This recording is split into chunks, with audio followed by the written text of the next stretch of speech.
ভারতের পর এবার আরব আমিরাতে দেখা মিলল শামীম ওসমানের। এ সময় তার সাথে দুজন নারীও ছিলেন, তবে বোরকা পরিহিত থাকায় ওই নারীদের পরিচয় নিশ্চিত হওয়া যায়নি। ১ অক্টোবর আরব আমিরাতের আজমান সিটি সেন্টারে ওই দুই নারী সহ শামীম ওসমানকে ঘুরতে দেখেন বাংলাদেশি প্রবাসীরা।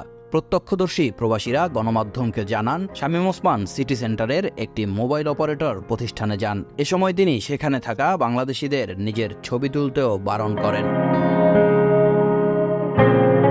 জানা যায়, এর আগে সম্প্রতি দিল্লিতে নিজামুদ্দিন আউলিয়ার দরগায় দেখা যায় শামীম ওসমানকে। সরকার পতনের পর দালালদের সহায়তায় ভারতে পালিয়ে যান আওয়ামী লীগের এই নেতা। ধারণা করা হচ্ছে সেখান থেকেই সংযুক্ত আরব আমিরাতে পাড়ি দেন তিনি।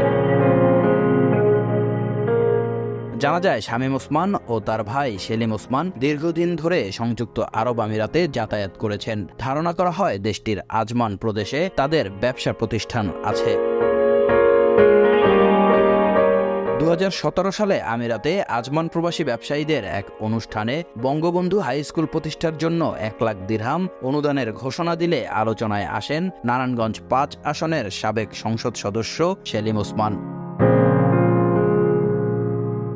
উল্লেখ্য, গত ৫ আগস্ট ছাত্র জনতার গণ অভ্যুত্থানের মুখে প্রধানমন্ত্রীর পদ থেকে পদত্যাগ করে ভারতে পালিয়ে যান শেখ হাসিনা। শেখ হাসিনার পদত্যাগের পরপরই আওয়ামী লীগ সরকারের মন্ত্রী এমপি সহ দলটির অনেক নেতাকর্মী গা ঢাকা দেন। পরে সুযোগ বুঝে অনেকেই বিভিন্ন দেশে পালিয়ে যান। এর মধ্যে রয়েছেন নারায়ণগঞ্জের আলোচিত সাবেক সংসদ সদস্য শামীম ওসমানও।